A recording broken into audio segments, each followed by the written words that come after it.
explorer d'autres alternatives, moins onéreuses, plus vertueuses, et qui sont déjà appliquées sur d'autres territoires et qui ont fait leurs preuves. Alors, ce soir, on n'a pas la prétention de se prendre pour des scientifiques, des chimistes, et encore moins pour des conférenciers, en ce qui me concerne. Mais c'est la raison pour laquelle le travail que nous allons vous présenter repose uniquement sur un travail de recherche sourcée. Donc, les questions, si vous avez bien, si vous en avez, gardez-les pour la fin de la présentation. Alors, en fait, il y a deux projets sur le plateau, Omega, Enea, et trois acteurs, PSI, Dalkia et Arkema. Alors, le premier, Omega, qui va être un projet développé par PSI, qui produira des combustibles solides de récupération. On verra la définition par la suite. Donc pour le projet Enea, à partir de déchets qui sont actuellement destinés à l'enfouissement et qui proviendront de toute l'Occitanie et aux besoins des Landes, des Pyrénées-Atlantiques et de la Gironde. Donc vous imaginez aussi le trafic routier qui cela va engendrer.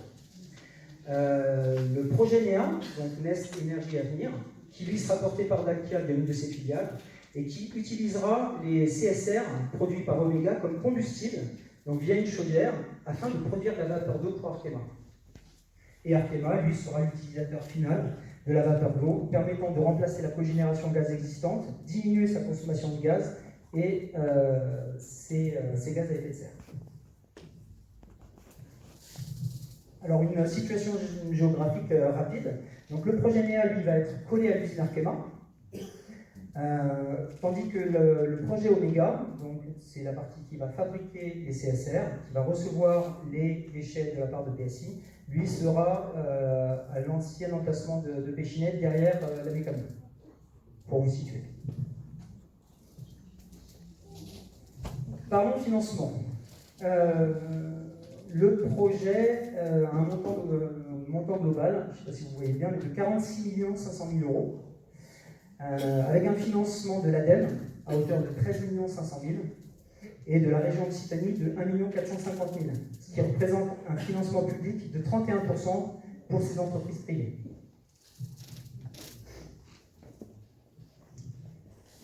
Alors, les arguments avancés par les porteurs de projets. Ces deux projets, donc Enea et Omega, répondent à plusieurs objectifs. Réduire les émissions de gaz à effet de serre sur le territoire, réduire l'enfouissement de déchets valorisables par la production de CSR, diminuer la consommation d'énergie fossile d'Arkema et la pérennisation des 140 emplois du site d'Arkema.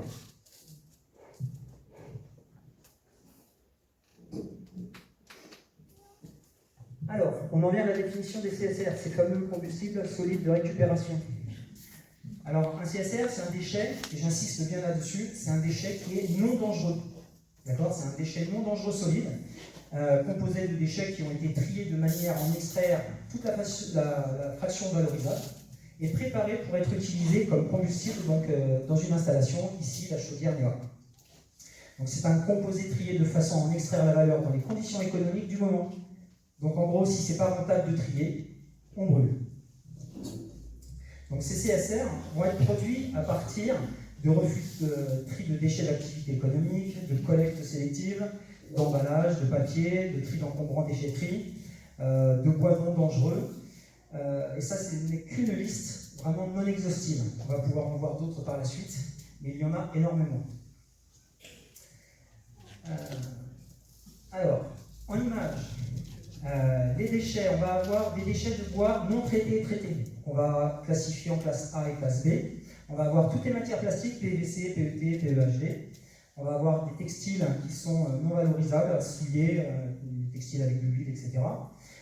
Certains élastomères et d'autres matières non recyclables, telles que les pneumatiques usagés. Ça fait un beau cocktail de déchets. On pourra trouver aussi les mousses, les refus de carton, de papier, certaines boues, et depuis 2023, par autorisation de la Commission européenne, les restes alimentaires ou les déchets provenant des jardins, ce qui a priori est compostable, mais là, ça pourrait être attribué comme déchets et transformé en CSR. Donc les CSR doivent contenir au moins 50% de biomasse, donc avec le bois de classe A, donc pas recyclé, qui lui sans résidus, et le bois de classe B, qui lui va comporter des résidus de colle, de vernis, de peinture, et potentiellement de la moquette collée, etc. D'après le dossier de la MRAE, NEA pourra uniquement utiliser de la biomasse. Et ça, c'est spécifique au projet de Lannemezan. La question qu'on se pose, mais de quelle biomasse parle-t-on? Est-ce que c'est les résidus des produits forestiers? Est-ce que ça va être les déchets des troupeaux de bovins, ovins, etc. On n'en sait rien. Donc c'est une question qu'on se pose. De quelle biomasse parle-t-on et d'où viendra-t-elle?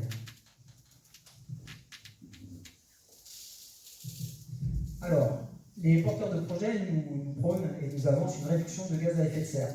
Il faut savoir que le calcul qui a été utilisé pour avancer la réduction de gaz à effet de serre qui nous annonce ne prend pas en compte les déchets issus de la filière bois. Tout ce qui est meubles, papier, emballage, carton. Donc cette partie-là, pour notre projet, la maison, représente 10 000 tonnes par an. Donc dans le calcul qu'ils ont fait, dans les résultats qu'ils nous ont annoncés, il y a 10 000 tonnes de déchets qui ne sont pas pris en compte. Ce mode de calcul qui est reconnu internationalement, il est remis en cause par un rapport, là, cité par Secten en 2020, et ça a été validé par plus de 500 scientifiques, excusez-moi. Donc cette méthode de calcul, ça équivaut à considérer que les arbres poussent à la vitesse à laquelle ils brûlent. Alors qu'on sait tous qu'un arbre, un chêne, c'est centenaire, donc pendant 100 ans, il va capter du CO2, et on va le brûler en 5 minutes. Donc en 5 minutes, tout le CO2 qu'il va avoir capté pendant toute sa vie, il va être relâché.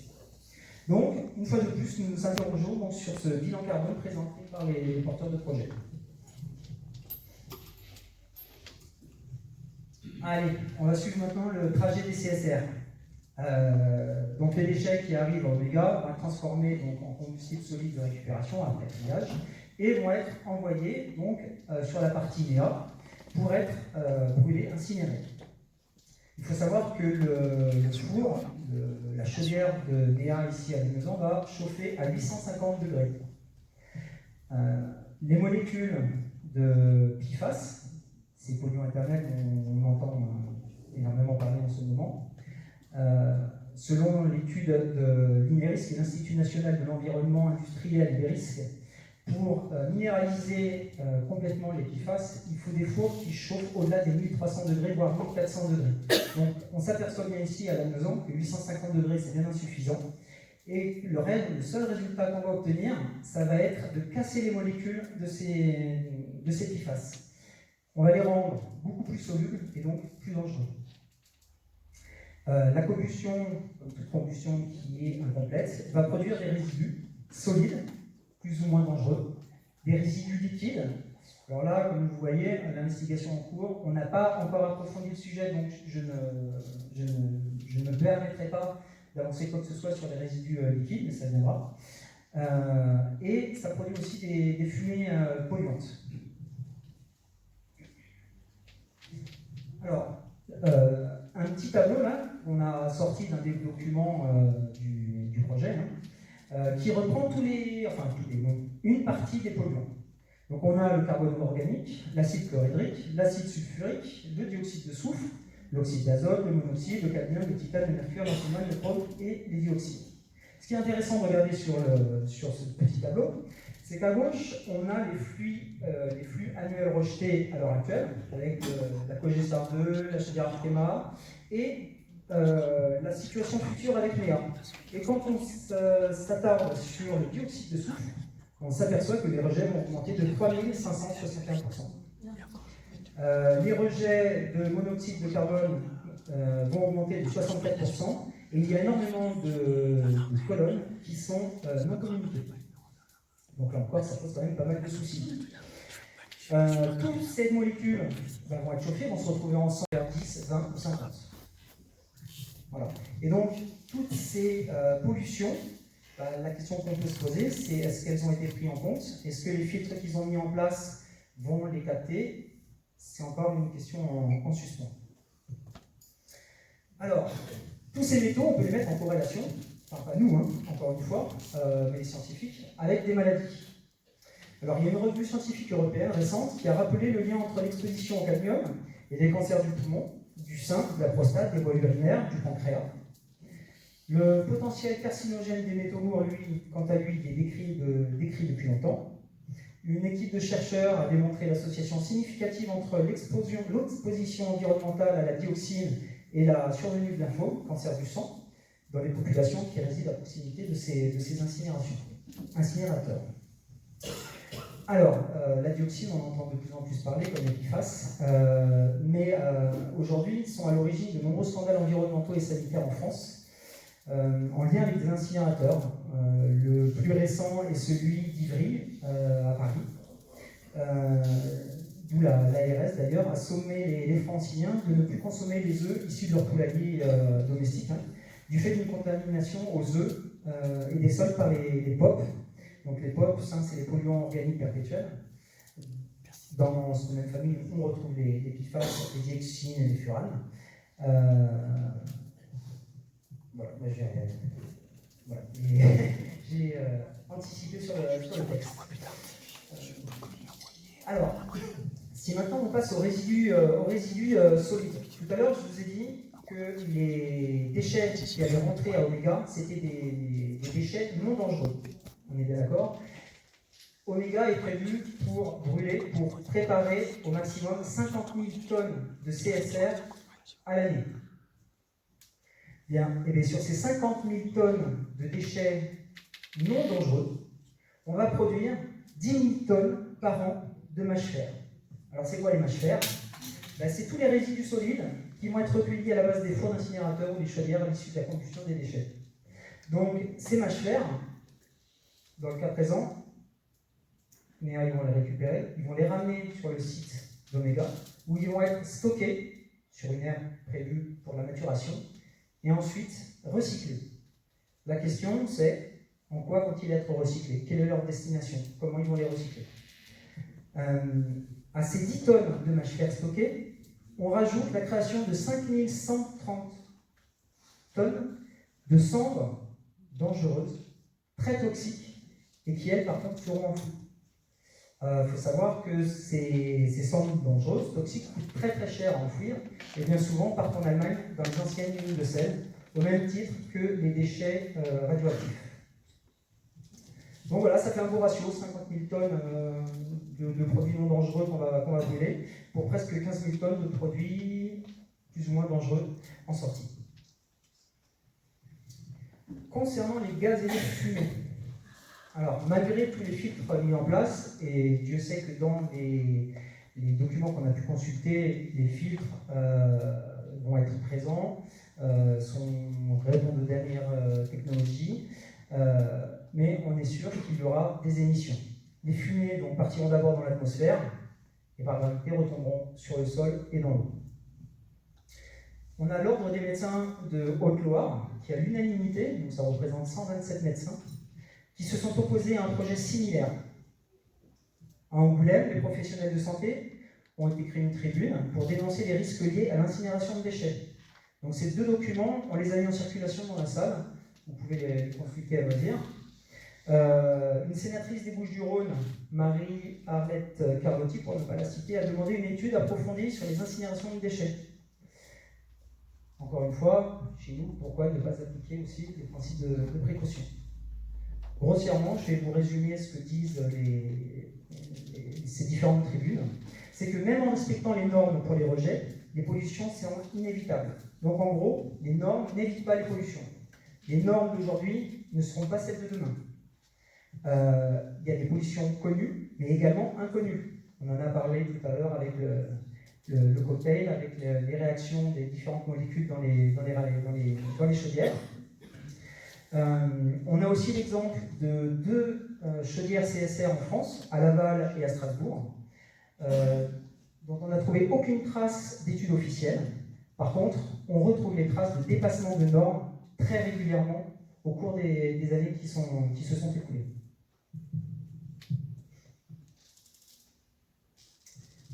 Alors, on parle des normes, on parle des polluants.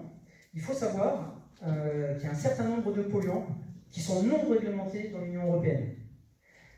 Ces polluants, on retrouve les PFAS, encore une fois, les dioxines à halogènes, les dioxines bromées, les HAP halogènes, les PCB et bien d'autres. Et qu'est-ce que ça veut dire? Eh bien, ça veut dire que ces molécules ne vont pas être cherchées. Donc si on ne les cherche pas, on ne peut pas les trouver. Mais elles existent, elles sont bien là, elles seront bien présentes. Donc on ne trouve que ce que l'on cherche. Et c'est bien là le souci de notre questionnement. Donc là c'est un petit schéma récapitulatif. En gros, on a l'installation, donc l'usine, la chaudière, avec les retombées atmosphériques qui vont tomber donc, dans les champs. Les vaches vont brouter l'herbe, on va boire le lait des vaches. Nos poules vont brouter aussi l'herbe, les asticots. On va manger les œufs de nos poules. On est toujours en fin de chaîne alimentaire. On a aussi des dispersions atmosphériques avec des dépôts particulaires qui vont se déposer sur les toitures, qui vont être lessivés par les eaux de pluie, se retrouver au sol. Dans les écoles, il y a des bacs à sable. Les enfants ont tendance vraiment à mettre tout à la bouche. Et on a un exemple assez flagrant, assez frappant à Lyon en ce moment, où la population a été assez largement soumise à la pollution des PFAS, ces fameux PFAS qu'on retrouve dans le lait maternel des mamans.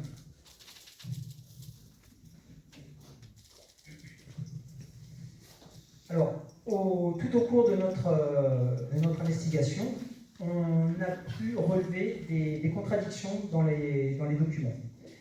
Alors, les POP, c'est polluants organiques persistants. On les appelle les POP, c'est plus léger. Donc, ils rassemblent des milliers de molécules différentes, parmi lesquelles les dioxines, les furanes et les PFAS. Et dans le rapport d'impact de NEA, il n'y a aucune trace de POPs. Il n'y a pas. Par contre, ils analysent les dioxines et les furanes. C'est pas logique. Dans les CSR, il n'y a pas de POPs non plus. Ils partent du principe que dans les déchets que PSI va apporter à Mega, il n'y aura pas de POPs. Alors qu'on trouve dans beaucoup de déchets ennemis, des textiles. Pour ceux qui font de la montagne, vous avez des vestes de Vortex, c'est bourré de PFAS. Dans les meubles Ikea, il y a des retardateurs de flamme, PFAS. Dans les peintures, les colorants, les vernis, et même dans les emballages pizza, etc. Et tout ça, ce sera bien brûlé sur le site Omega Enia. Voilà, donc encore une incompréhension de notre part par rapport à ce qu'on a pu lire dans leurs études.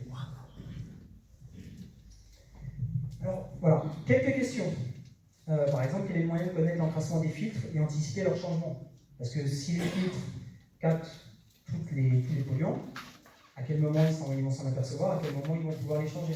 C'est pas une fois qu'ils seront complètement encrassés qu'il faudra les changer. L'effet cocktail a-t-il été prévu?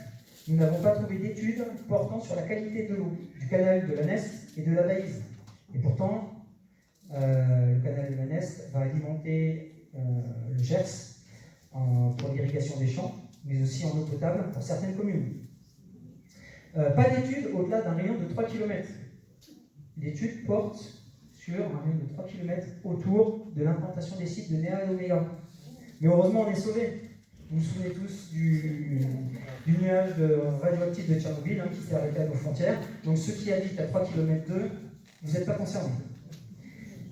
Quid de la qualité de l'eau du centre aquatique qui est tout proche, il est à 1,8 km à vol d'oiseau, qui est en construction à l'heure actuelle, et dans lequel tous nos enfants vont se baigner. Alors si vous avez des questions là-dessus, il y a Francis qui se fera un plaisir de vous raconter les réactions entre l'eau chlorée de la piscine et les différentes molécules que va rejeter notre beau projet. On peut se poser aussi la question si ce projet ne va pas engendrer une baisse de la valeur de nos biens immobiliers. Et dernier point, la chaudière, qui va être installée sur un site Céveso, classe 3, seuil haut. Je ne sais pas si vous êtes au courant, mais on est au même niveau de dangerosité qu'une centrale nucléaire. Alors, il faut savoir que Arkema, il fabrique de l'hydrate d'hydrazine. L'hydrate d'hydrazine est servi on s'en sert dans les carburants de fusée. Donc c'est hautement inflammable. Alors, malgré l'étude d'impact qu'on a pu lire, qui est très rassurante, en cas d'incident, n'y a-t-il réellement aucun risque? Encore une fois, on se souvient de la ZF et des dégâts que ça a fait. Et dernier point, la viabilité économique.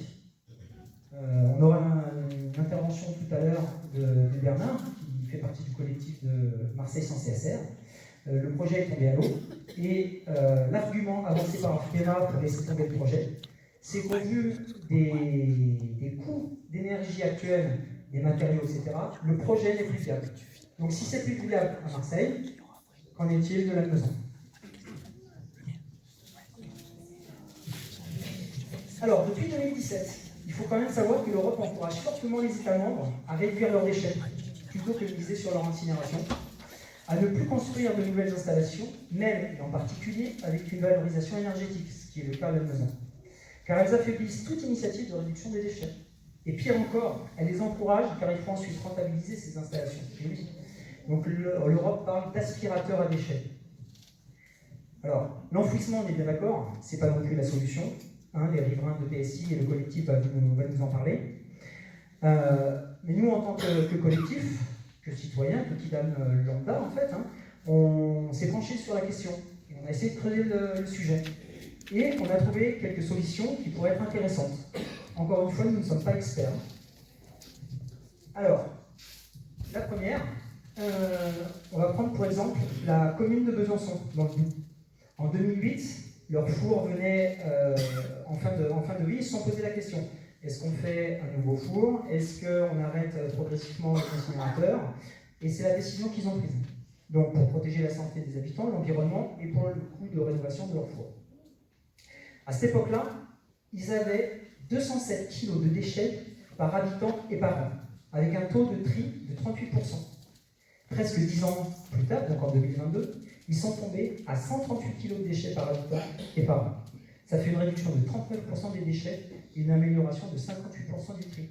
Ils ont mis en place vraiment une politique de tri, une éducation au tri. Alors, quelques pistes pour ça. On pourrait contraindre les industriels à ne plus produire des déchets non valorisables, s'il existe un moyen de substitution.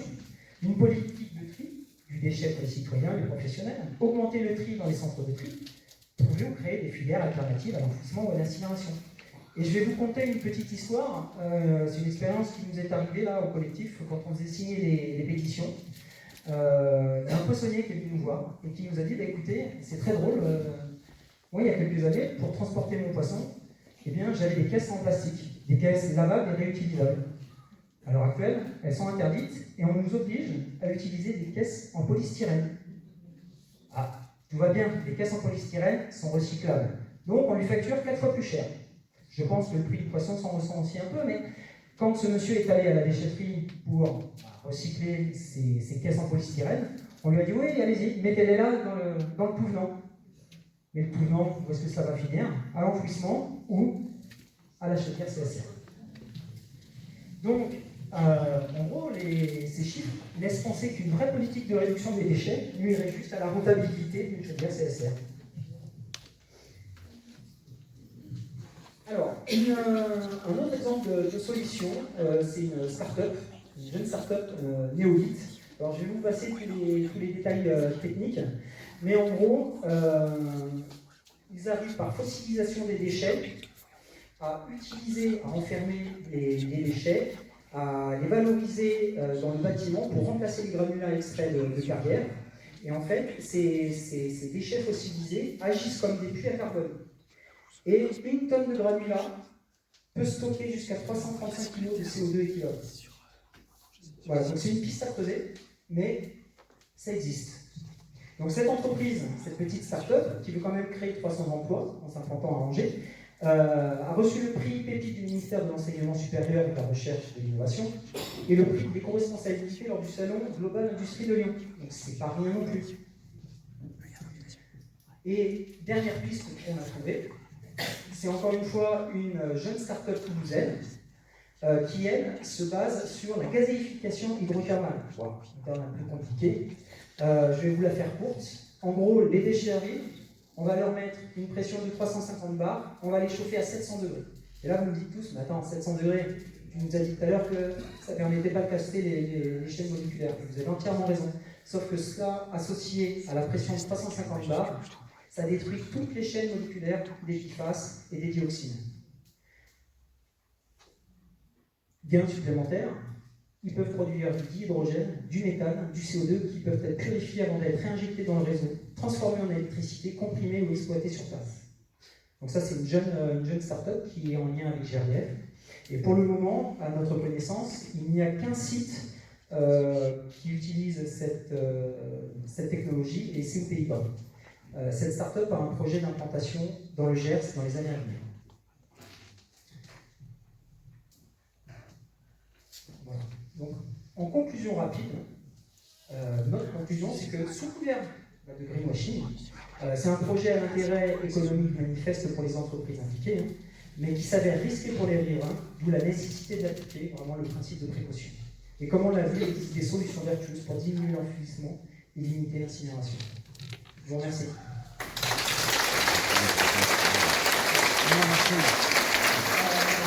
Merci pour cette communication. Les livres de... Ah non, ou alors c'est les paysans. Pardon, excusez-moi.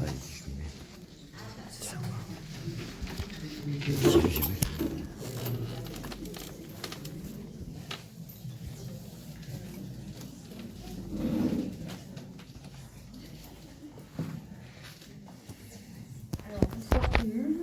Moi, je vais vous apporter un petit témoignage agricole. Je suis Mélissa Levin et je suis sur un lieu collectif. On se situe à Avezac et notre lieu il est à 3 km à vol d'oiseau du projet. Donc, comme il disait Joanne, on n'a rien à craindre. On est quand même 4 maraîchers et maraîchères et une productrice de plantes de légumes. On est installés en moyenne depuis entre 4 et 9 ans. On est tous en production biologique, donc sans produits chimiques.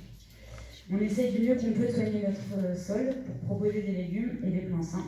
On vend nos productions sur les marchés de La Barre de Nest, de Haro, Lannemezan et Bagnères de Bigorre. Et si petites nous sommes, on participe à une souveraineté alimentaire sur le territoire, ce qui nous semble être un enjeu majeur dans notre société. Du coup, quand on a eu vent de ce projet, on s'est demandé qu'est-ce qui va retomber sur le sol? Du mercure, du plomb, de la dioxine? Est-ce que nos légumes ne vont pas finalement se transformer en poison? Pour les habitants du territoire en plus qui répondent présents sur les marchés, ils vont nous là ce soir. Pourquoi on n'a pas été consulté sur ce projet? Combien de fermes impactées? Combien d'élevage? Combien d'animaux? Combien de paysans et paysannes? Qu'est-ce qu'on va respirer tous les jours dans nos champs? L'agriculture, c'est déjà pas facile tous les jours. On subit déjà les aléas climatiques et politiques. Et si en plus on se prend des fumées de polluants plein les champs, on peut se demander quel avenir pour les fermes et donc pour la souveraineté alimentaire du territoire. Merci. Et du coup, je passe la parole à Sandrine.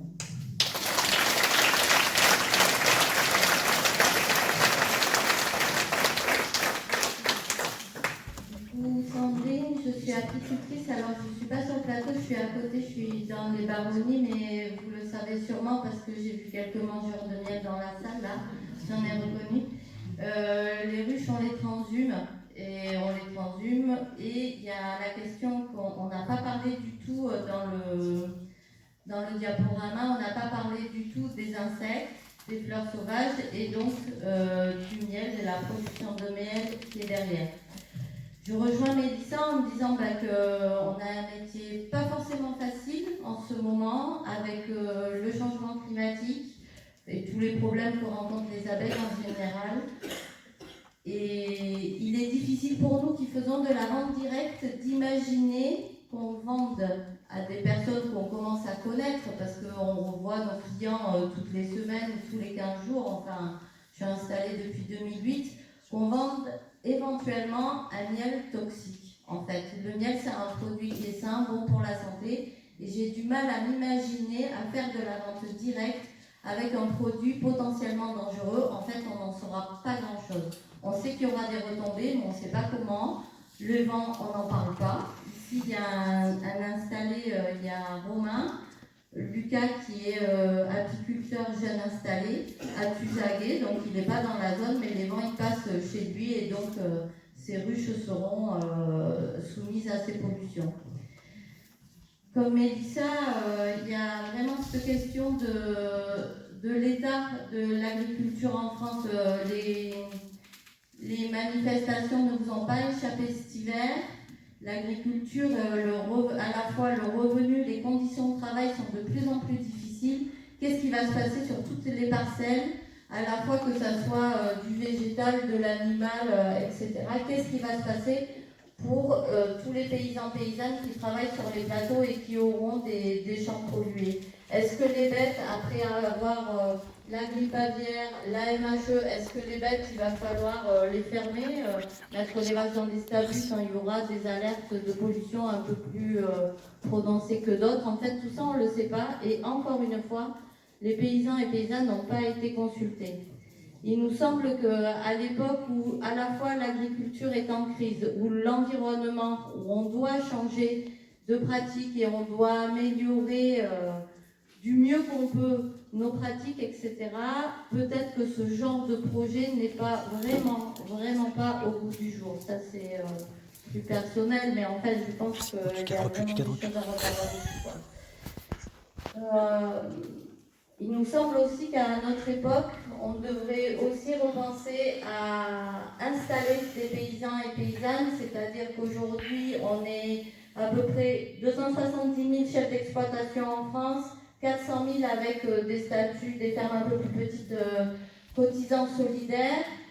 Il y a plus de la moitié qui va partir à la retraite demain. Donc en fait, on va rester une poignée de paysans, paysannes pour vous nourrir, pour nourrir les citoyens, citoyennes français. Et il nous semble que quand même, on doit préserver les zones, toutes les zones agricoles pour l'installation et installer massivement des producteurs de fruits, de légumes, de lait, de viande, de tout. On doit installer massivement des paysans sur notre territoire.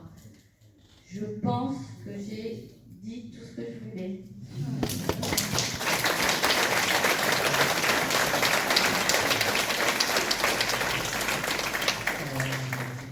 Le collectif PSI, les riverains de PSI.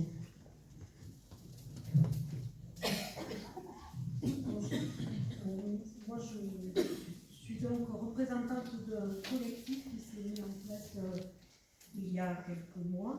Nous sommes les riverains du pôle de l'enviropole qui se situe au nord de l'Alleman, au Barraquès, direction route de Gallin. Et nous sommes victimes de nuisances importantes, des nuisances olfactives vraiment très importantes et de plus en plus fréquentes et régulières, qui viennent de ce site d'enfouissement des déchets géré par PSI, mais aussi du plastique qui volent et envahissent les champs, les environs du sud, sur des distances de plus. J'ai envoyé, c'est ok, tu dois avoir ton lien. Et alors, je me dis que sa caméra n'est pas active. aussi sur la enfin, c'est ce que il vient de me mettre. Il vient de me mettre, je me connecte. Qui gâchent notre environnement sont aussi certainement dangereuses, mais nous n'avons aucune information. Et nous nous interrogeons aussi sur les écoulements qui peuvent émaner de ce site et qui s'écoulent vers une balise qui est en contrebas du site. Donc, face à ces nuisances insupportables, il y a quelques mois, nous avons lancé une pétition, dans un premier temps auprès des riverains. 200 personnes au minimum sont concernées par ces nuisances. Et donc, nous avons entrepris une démarche auprès de PSI. Donc, dans un premier temps, nous avons envoyé une lettre recommandée. Et notre idée était d'aller vers une procédure judiciaire pour essayer de réduire, voire faire disparaître ces nuisances qui sont de plus en plus insupportables. Et comme vous, nous nous soucions aussi des solutions, parce que l'enfouissement n'est pas non plus une formule plus favorable que l'incinération, donc, et des solutions pour réduire ces pollutions. Je pourrais répondre à votre question, mais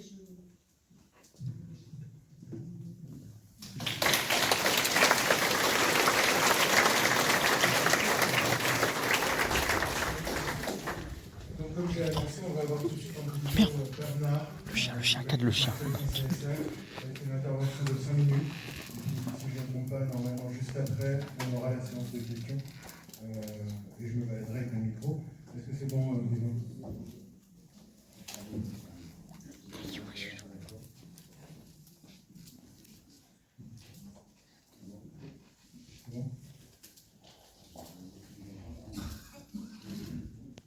Bernard, tu nous entends ?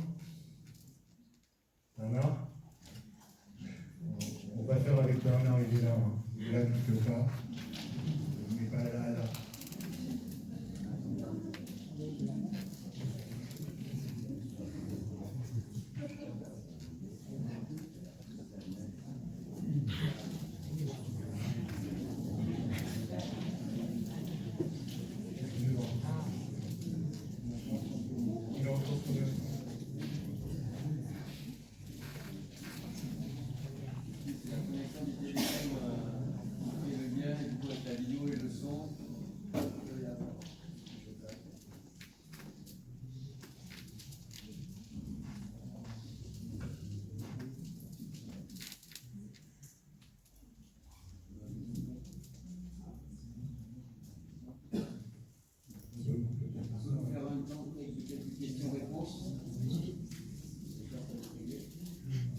Donc on va faire ça, on va commencer déjà à prendre quelques questions sur ce qu'on a déjà vu, le temps que le problème se résolve avec Bernard.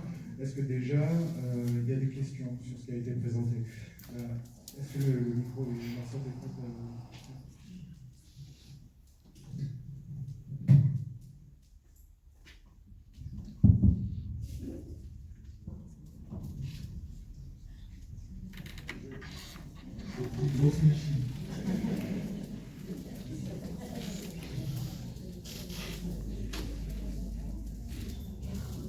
Bonsoir à tous, merci pour la qualité de votre intervention. Je vais une remarque et deux questions. La remarque, c'est la suivante. Ça fait plus de 40 ans que j'habite ici, je suis pas de la première jeunesse et je m'aperçois que plus les années passent, plus il y a de projets nuisibles sur le plateau. Donc c'est une simple remarque, j'aimerais que si les élus en prennent un petit peu conscience. Deuxième question, vous avez parlé de biomasse. Est-ce qu'on vous a fourni le schéma d'approvisionnement en biomasse? Troisième question, nous sommes en période d'élection. Est-ce qu'il y a des partis politiques qui soutiennent votre action et le thème? Merci. Alors, pour répondre à la question de la biomasse, absolument pas. On n'a aucune information sur la provenance ni sur la définition exacte de la biomasse. On n'a aucune information là-dessus. Concernant les partis politiques et les élus, non, ils sont complètement absents. Je pense qu'ils ont d'autres choses en tête en ce moment, et malheureusement pour nous. Alors, contrairement à Bernard, que j'espère qu'on aura tout à l'heure, qui était appuyé par de nombreux élus, nous ici, on est un peu seuls. Voilà. Et votre première question? Ah, c'était Jean-Marc. Bonjour. Juste sur la biomasse. Donc là, juste sur un dossier d'ALCA qui répond à la MRAE. Donc c'est le ministère de l'Environnement, je crois.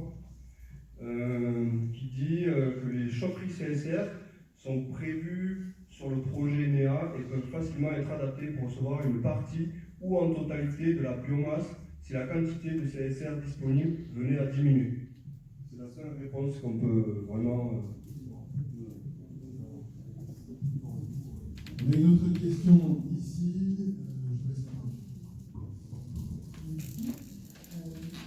Je laisse en ce qui concerne la représentation en fait, vous avez parlé de la libération du conseil municipal de la Barre de Pédas, qui est favorable, mais je voulais savoir quelles étaient les consultations obligatoires pour ce type d'installation, est-ce qu'il y avait eu lieu et quel est l'effet d'ailleurs de cette avis favorable, par exemple, parce qu'il y a chaque commune qui était dans toute position. Alors, à notre connaissance, il n'y a pas d'obligation de la part... Pardon, Yoann, on va juste répéter la question parce que tout le monde n'a pas bien entendu.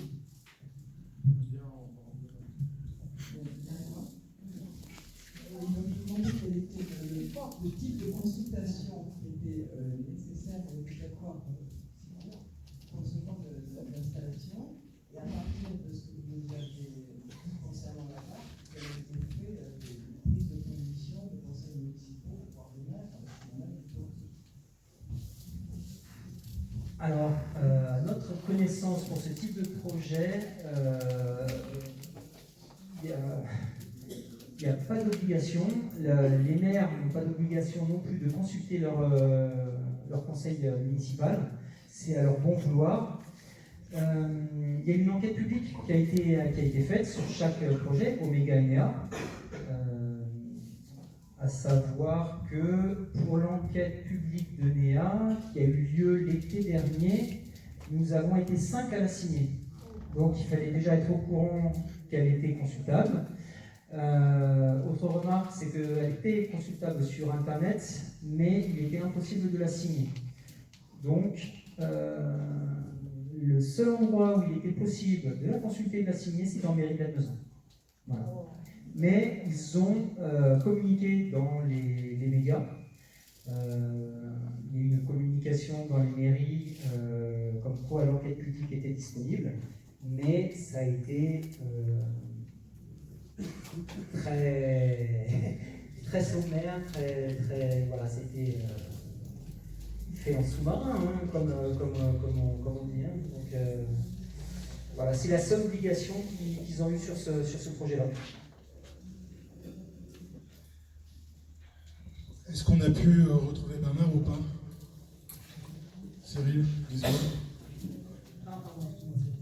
Juste pour compléter donc, la réponse, là vous pouvez voir sur le tableau qui a été tourné par l'enquête publique que toutes les mairies n'ont pas forcément délibéré sur le projet, donc peut-être qu'ils en ont discuté, mais il n'y a que la barre de Nest qui a donné un avis donc, défavorable au projet. Et visiblement, le projet est quand même en cours. Et je voudrais juste rajouter. Et donc, il y a eu 13 avis donnés à la mairie de Lannemezan. Et comme, je ne sais pas si les chiffres ont été donnés, mais il y a eu aujourd'hui 1000 signatures sur la pétition. Donc, il y a quand même une différence entre l'enquête publique et la réaction des citoyens. Et finalement la pétition qui a été faite en moins de 15 jours. Donc on se pose la question quand même sur la communication de l'enquête publique. Et concernant donc la barre de Nest, à savoir quand même qu'ils ont eu l'occasion et la chance de rencontrer les porteurs de projets et d'échanger avec eux. Et que malgré ça, il y a eu un avis défavorable. Voilà. Mais en tout cas, aucune réunion publique de leur part n'a été organisée, proposée pour informer la population. Parce que c'est pas obligatoire. C'est pas obligatoire, mais à Marseille, par exemple, ils l'ont fait. Voilà. On a une autre question ici. Oui. Quelle est la position de la communauté de communes du plateau de Lannemezan? Joker. Parce que normalement, la communauté de communes ne peut pas s'exprimer sans l'avis de toutes les communes de la communauté. Ça, c'est la loi. Donc, si elle ne s'est pas prononcée, c'est peut-être aussi tout simplement parce que les communes ne se sont pas prononcées. On n'a aucune trace dans l'enquête publique, dans les documents qu'on a pu consulter. On n'en a pas trace.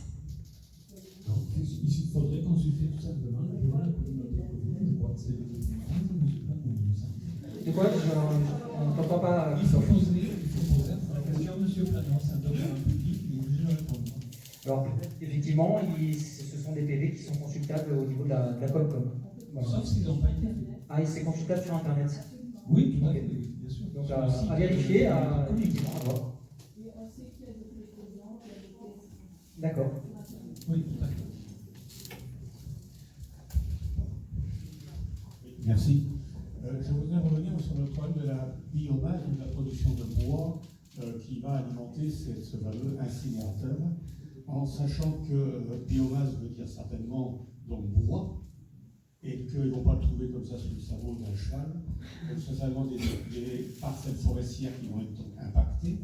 Et à ce sujet, légalement, normalement, Et ça, je dois savoir quel est l'avis de l'autorité environnementale que vous avez eue, parce que si les parcelles forestières ont été nommées, il serait peut-être intéressant d'aller faire des études environnementales, faunistiques et floristiques, et si pour malheur pour eux, on y trouvait des espèces protégées à des statuts européens, ça pourrait être une barrière pour le projet. Alors il faudrait qu'il demande bien sûr une dérogation de destruction d'espèces protégées, mais il y a des espèces protégées, par dérogation ça ne marchera pas, et ça peut bloquer complètement le projet. C'est un peu l'équivalent avec le projet EFCO de Lac, hein, pour le biocarburant. Quelques m'entendent? Priorité Pardon, oui. Bonjour à tous. Il serait intéressant quand même de savoir les parcelles, les propriétaires forestiers qui ont été invités à éventuellement vendre leur bois sur ce projet. Et là, ce serait peut-être une porte d'entrée pour justement peut-être mettre un frein ou un ralentissement à ce genre de projet.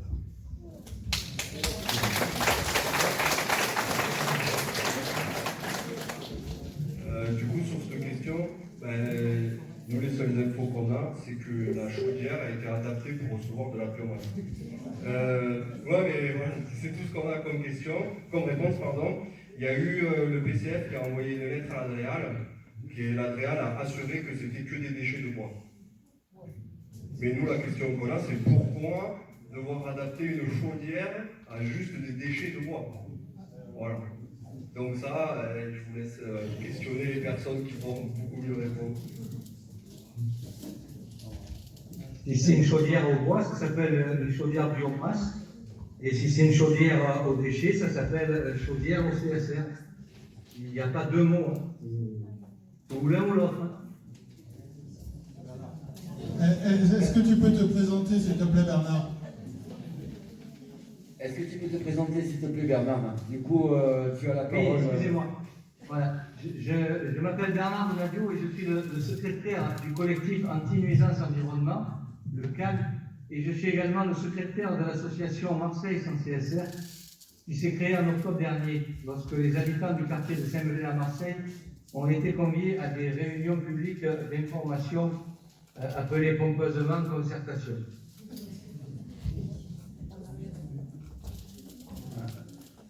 Et effectivement, on nous a dit aussi qu'à Marseille, une chaudière CSR, c'était comparable à une chaudière biomasse. Mais comparable, pas uniquement au bois.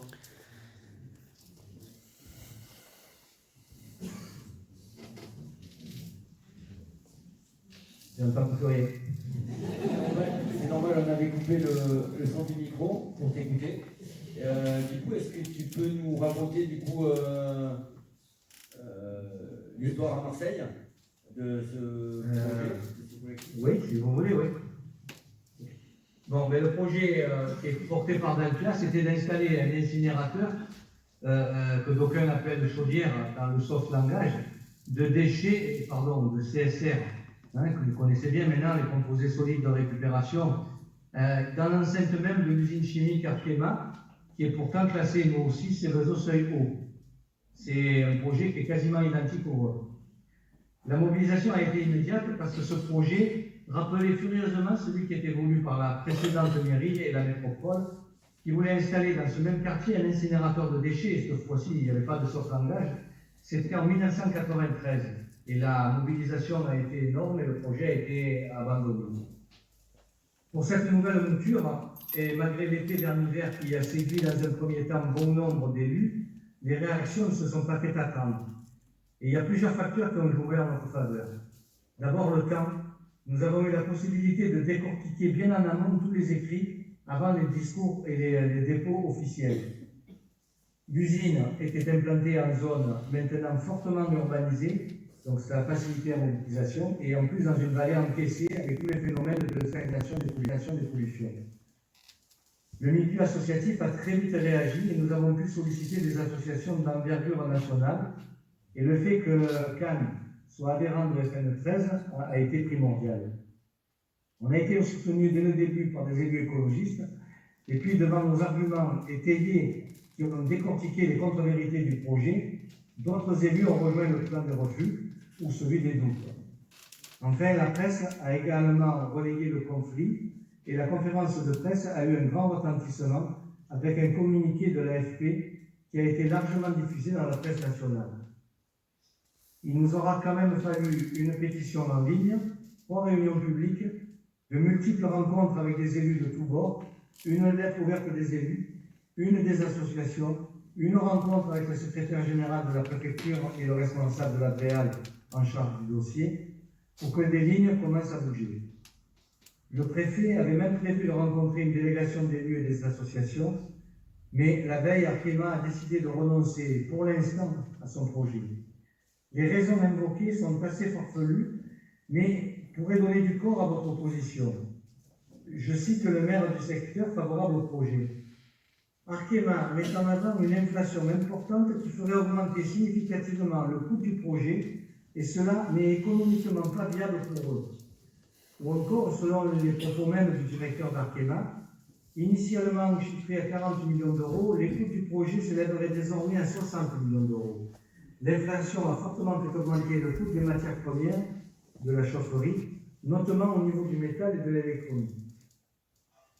Alors tout ça, ça me fait dire que les arguments que vous pourriez avancer, ça pourrait être, premier argument, économiquement non viable à Marseille, ce projet le serait à l'endemeusant.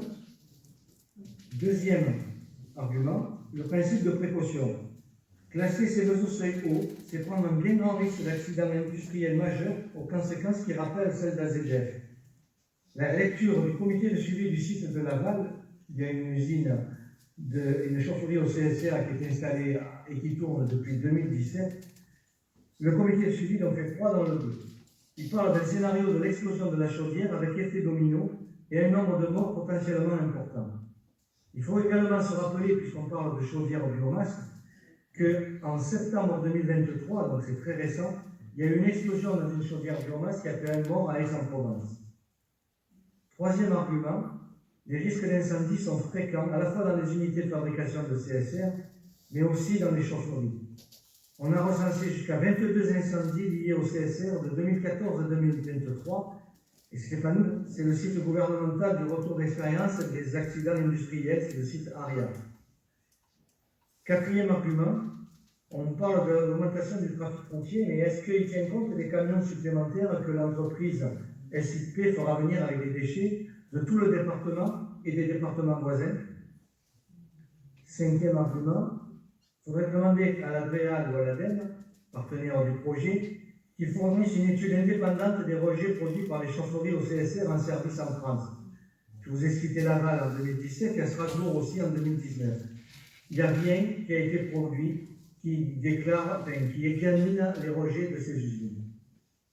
Sixième argument, demander que Atmo Occitanie, alors Atmo c'est l'acronyme d'une association de surveillance de la qualité de l'air, donc Atmo Occitanie lance une campagne de mesure de la pollution de l'air et des sols avant toute installation.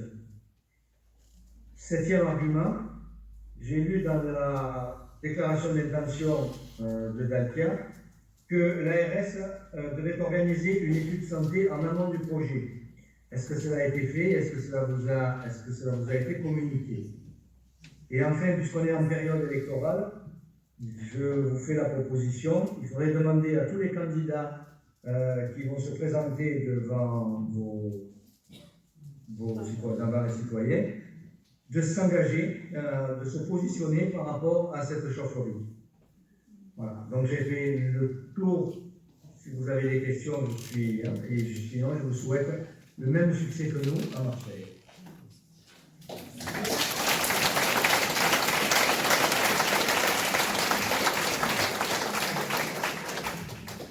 Donc là, c'est vraiment le moment des questions-réponses. Alors, n'hésitez pas, je sens que je vais faire un peu de randonnée. Essayez vraiment de parler fort, parce que l'idée, c'est que Bernard nous entende.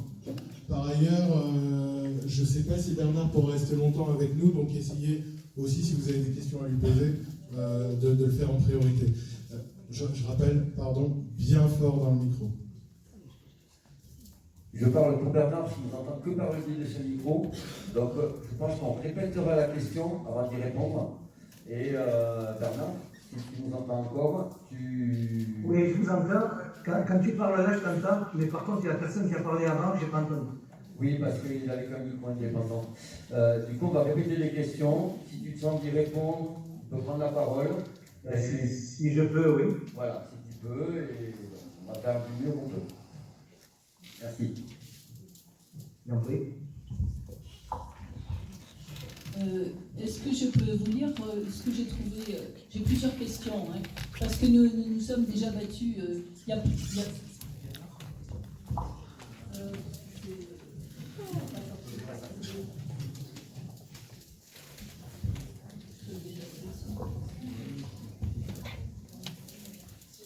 Bon, donc le problème, vous nous troublez beaucoup avec cette appellation de CSR.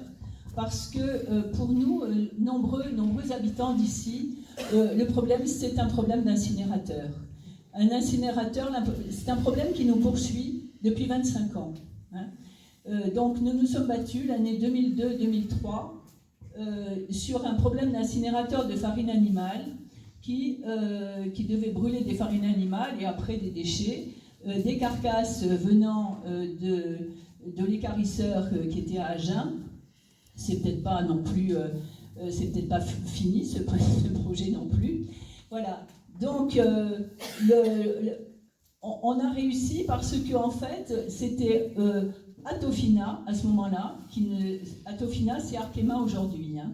Atofina faisait partie du groupe Total à l'époque. Il paraît qu'Arkema n'en fait plus partie. Voilà.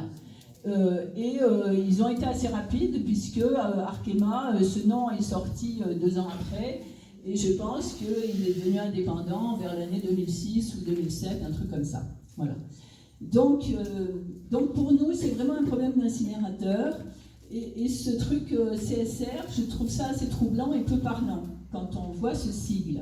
Voilà, déjà je voudrais faire cette réflexion. Après, je vais poser des questions par rapport à l'incinérateur, mais je voudrais juste vous dire que j'ai trouvé cet après-midi, parce que j'ai cherché, moi j'étais pas du tout au courant, j'ai trouvé cet article des Échos, je ne sais pas si vous l'avez vu, qui date du 25 janvier 2023, et qui dit, un gros titre, fin 2025, l'usine Arkema de Lannemezan brûlera des déchets à la place du gaz pour produire son énergie. Cet ancien site industriel fabrique de l'hydrate d'hydrazine utilisé par les industries pharmaceutiques, électroniques, agrochimiques, nucléaires et de polymérisation des fibres de carbone. L'hydrazine est produite en faisant réagir de l'ammoniac et de l'eau oxygénée. Procédé gourmand en énergie, l'usine consomme 320 000 tonnes de vapeur par an. Arkema en produit une partie avec sa chaudière à gaz. Il utilise aussi depuis 2000 une centrale à cogénération de Dalkia sur le site qui produit de novembre à mars de la vapeur et de l'électricité vendue à EDF, mais le contrat d'achat de l'électricité se terminera en janvier 2024 et ne sera pas reconduit. Donc ça, c'est ce qui était accessible. Je ne suis pas abonnée aux Échos, je suis désolée. Mais ce que je peux dire, c'est qu'à l'époque, en 2002, avec Jean Adoux, qui était le président de notre collectif et qui est derrière, nous avons visité l'usine et ils produisaient effectivement leur propre vapeur.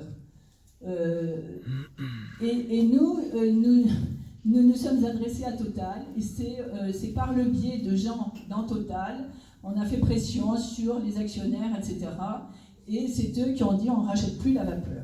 Donc ma question est, si cette usine produisait sa propre vapeur, même en admettant que son cogénérateur arrive en fin de vie, hein, pourquoi aurait-il besoin aujourd'hui? Qu'est-ce qui brûlait d'abord?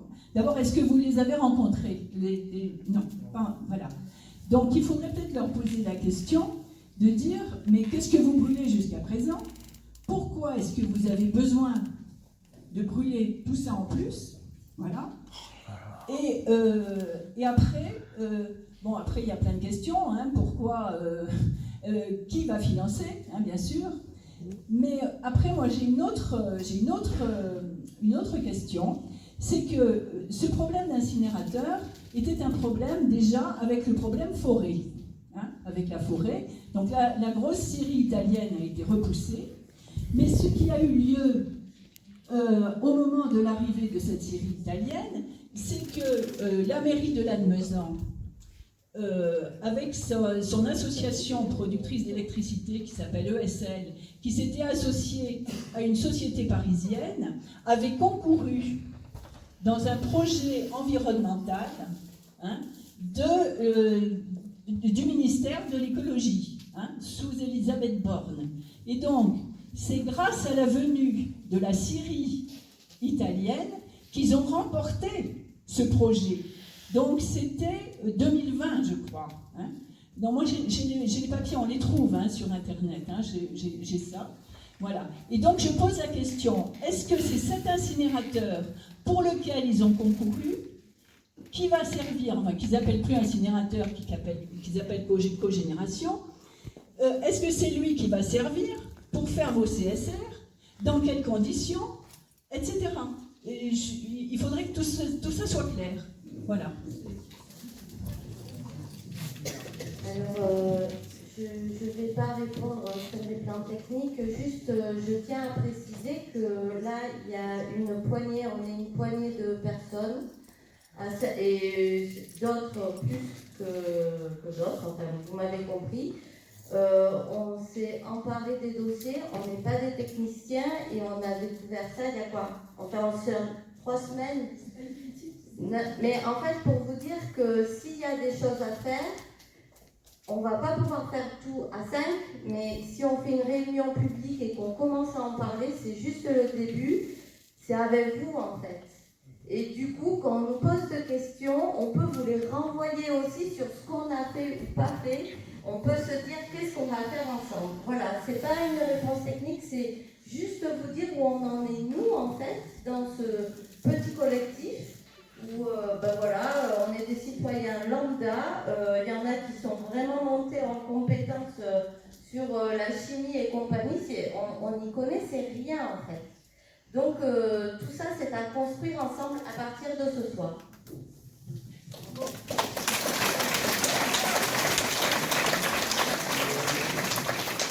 Avant de faire la réponse, je vais faire aussi un rajout, c'est qu'on ne pourra peut-être pas répondre à toutes les questions, mais les questions sont enregistrées et on les portera quand même aux porteurs de projets et autres rencontres, comme l'ADEAL ou l'ADEME. Voilà. Du coup, je crois que vous demandiez qu'est-ce qui brûle. C'est ça? Donc ils brûlent du gaz. Et donc vu qu'ils ne veulent plus être dépendants des énergies fossiles, l'idée c'est de trouver autre chose. Voilà. Donc là, sur le tableau, là, bon, je sais pas, c'est un peu flou, mais donc leur motivation, c'est que le projet va éviter de consommer 18 tonnes.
Pas d'argent. Je redonne la parole pour une question.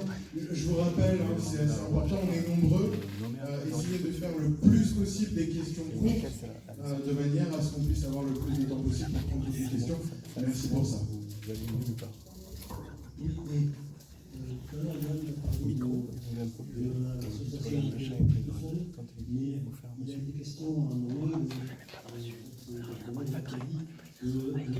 laisser avec une question Bon, c'est toujours que moi je suis parti communiste et j'ai reçu justement ces réponses. Les réponses, il y en avait 3 pages. Il en est sorti que en fait la DRA, je ne peux pas dire quel est l'accord avec le projet, mais elle pose une question et les propositions sur le côté de l'interlocuteur il y a l'air de dire que le projet n'a pas besoin de l'intégral. Et là, il a été question de l'intégral, justement, je voulais savoir exactement quel impact peut avoir l'intégral justement sur l'implantation de l'outil. Alors ça c'est une très bonne question. L'ADREAL a été consultée. Ils ont donné leur avis. Alors on montre du doigt quelqu'un, c'est une personne qui est plus à même que moi de répondre. Par rapport à quoi? Parce qu'on a eu plusieurs. Le PCF effectivement a posé plusieurs questions à l'ADREAL. Et l'ADREAL aura répondu sur plusieurs sujets. Alors je vois pas quelle question. L'ADREAL, c'est une autorité environnementale. Ah oui, il y a eu le feu vert de l'ADREAL. Oui, tout à fait. Moi, je ne suis pas vraiment d'accord là-dessus. Par contre, ce qui m'étonne, quand même, c'est que. Je pourrais prendre parti sur l'ADREAL. Oui. Ah oui, on t'écoute, Bernard. L'ADREAL, ils sont appelés à se prononcer sur l'enquête publique. Et l'astuce des industriels et de la grande banque en ce moment, c'est de présenter l'enquête, non pas dans sa globalité, mais morceau par morceau. On va porter par exemple sur l'eau et on va obtenir le service de l'ADREAL ad hoc qui va valider la partie sur eau. On va porter sur l'air et on va se faire valider. Mais il n'y a pas une étude globale. C'est ce qu'on a reproché. Voilà, donc c'est un peu comme ça et c'est l'ADREAL qui fournit des arguments après au préfet pour la déclaration des autorisations administratives et environnementales. Oui, tout à fait. Mais ce que j'ai dit tout à l'heure, j'ai pas bien entendu la question, je ne sais pas si j'ai répondu à côté. Au niveau de la biomasse, quand j'ai parlé de la biomasse, donc automatiquement c'est le bois. Le bois, donc c'est le propriétaire forestier. Et à partir du moment où on saura les parcelles, parcelle par parcelle, dans une globalité régionale, par exemple. On a le problème avec Knack, par exemple, qui vous avez interrogé là-dessus, ou sur lequel on peut pas répondre parce que c'est une globalité. Par contre, si on cas par cas, on trouve, je donne juste un exemple, forêt de feuillus, on trouve un picado blanc, là, on fait un stop complet au projet. Oui, mais en fait, on n'a aucune donnée sur la biomasse, on n'a aucune information sur sa provenance. Ça, c'est ce qu'ils disent, mais on sait très bien qu'ils vont être tapés dans les propriétés forestières. L'autorité environnementale, on pourra la reconsulter sur ces thématiques-là. C'est ce qu'on va faire, par exemple, pour Lac. Lac, le jour où on saura les parcelles qui seront impactées, là, on pourra aller à l'attaque là-dessus. Si c'est de la globalité, on ne peut rien faire. Si c'est des déchets, on ne pourra rien faire. Mais si c'est des parcelles avec des enjeux environnementaux, là, on peut agir. Voilà, c'est tout. Mais l'ADREAL, c'est quand même bizarre quand même que l'ADREAL se soit contenté de donner un avis sans consultation de toute association environnementale qu'on a quand même sur la région. C'est bizarre que personne n'ait contacté. Est-ce qu'il y a une réponse là-dessus, Cyril, ou je passe la parole à quelqu'un? Si la question peut être courte et nette, qu'on puisse la répéter pour que Bernard puisse entendre. Parce que là, c'est très long, en fait.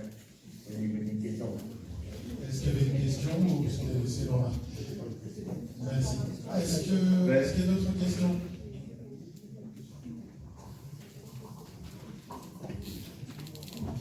Vous avez parlé de l'impact sur l'eau. Est-ce que vous avez pris contact avec les thermes de Cap-Vert, avec la mairie de Cap-Vert, qui dépendent complètement pour leur survie des thermes, en fait, de l'eau?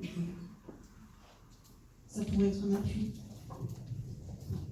Alors, sur la recommandation de Gizmo, je répète la question. Est-ce qu'on a pris contact avec les termes? Non, c'est bon, il a entendu. Ok.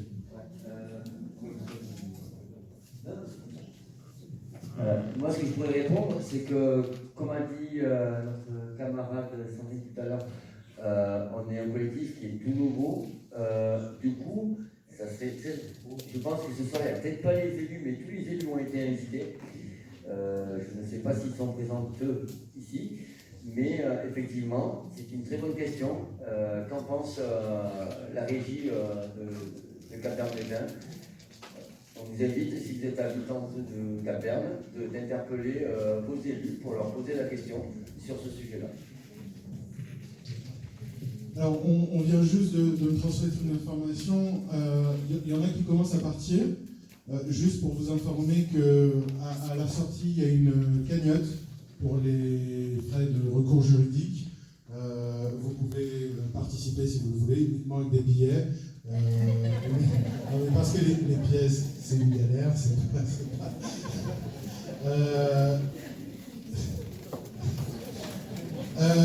Et on vous donnera un reçu qui attestera de votre don. Une question ici. C'était plutôt un complément par rapport à ce qui avait été dit tout à l'heure et ce qui est dit là maintenant. Par rapport à la communauté de communes, il n'y a pas d'obligation à contacter la communauté de communes, ça ne rentre pas dans son champ de compétences.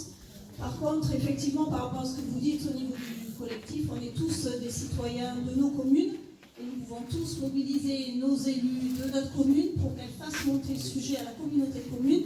Parce que là, si le sujet est amené sur la table par d'autres personnes, évidemment, que Bernard Plano, le sujet pourra être débattu au niveau des élus de la communauté de communes, même s'il n'y a pas d'obligation. Donc c'était pour rebondir sur vos éléments à tous les élus.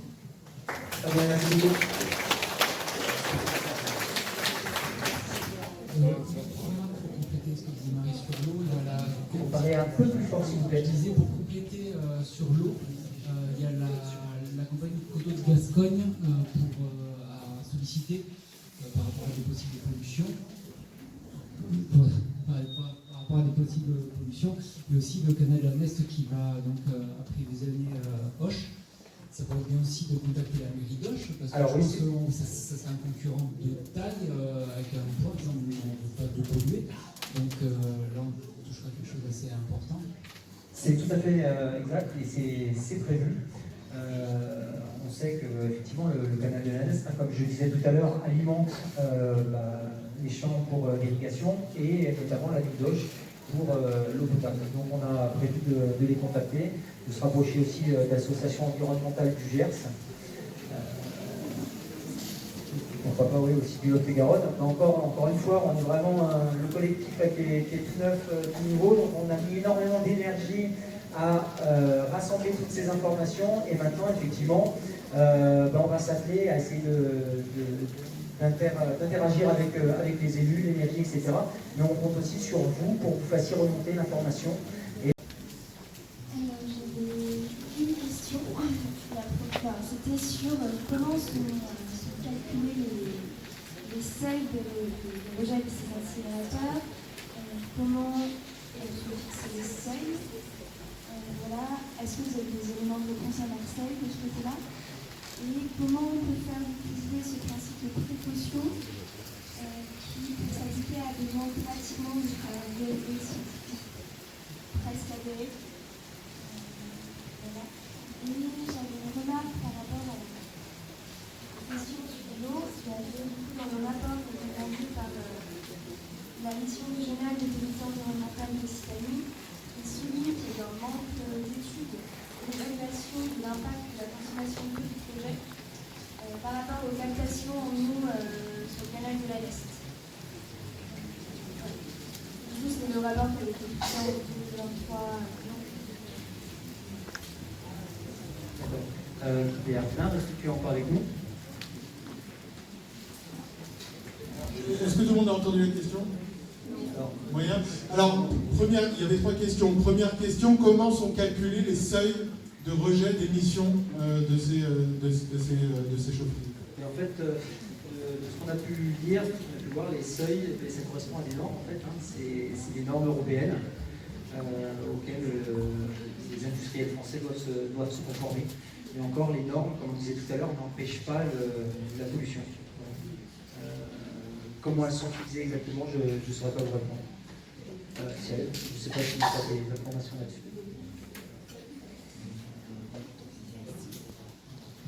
Ouais, sur la consommation de l'eau, en fait, ils ont réussi à faire passer un peu l'histoire, entre guillemets, parce qu'il va y avoir plusieurs purges, et ils vont utiliser des bacs pour récupérer l'eau de pluie et tout ça. Du coup, ça ne sera pas que de l'eau du canal de la Nef.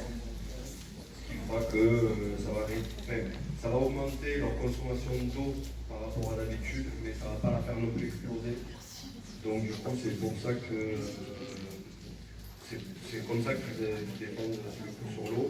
Mais en effet, par contre, on n'a pas en fait, d'études qui parlent de la pollution de l'eau via l'atmosphère, en fait, les retombées. Ça, on n'a pas vu. Et après, je crois que les seuils, les calculs de seuil, c'est des seuils, comme il a dit, qui sont fixés. Et ils partent du constat qu'ils ne dépasseront pas les seuils. Et ils ont des autorisations pour dépasser les seuils de temps en temps. En fait. Ils ont droit à 2h30 pendant une journée de dépasser les seuils 10 fois par an. Juste une petite interrogation pour je pense toujours à l'agriculture, hein, mais les récupérations d'eau, tout ça c'est très bien. Juste le climat, on ne sait pas du tout ce qui va devenir. S'il ne pleut pas, forcément ils vont pomper dans la Nest et derrière ce seront les paysans paysannes qui auront moins d'eau pour irriguer. Il y a encore des questions? Ouais, alors attendez, on va... Juste, pardon, je vais peut-être interroger les gens qui ne sont pas encore intervenus.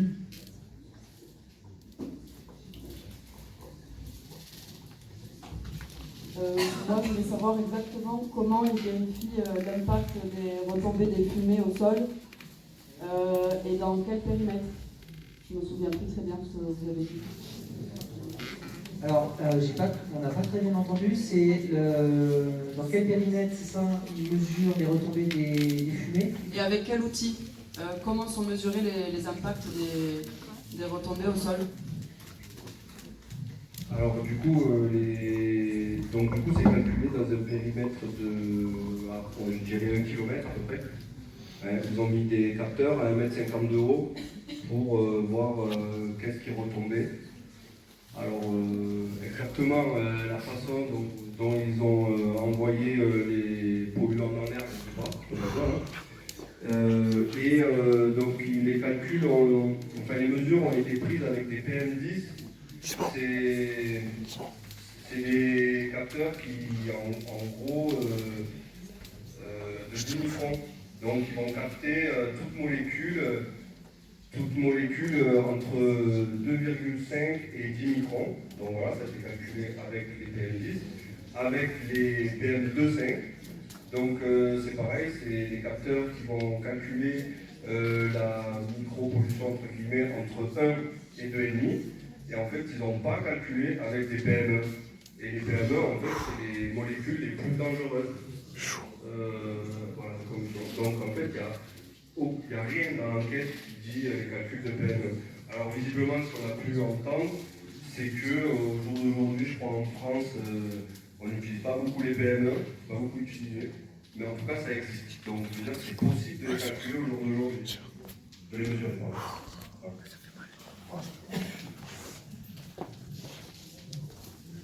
Et moi j'ai une question, j'aimerais savoir comment est-ce qu'on peut intégrer votre collectif et participer au travail que vous faites.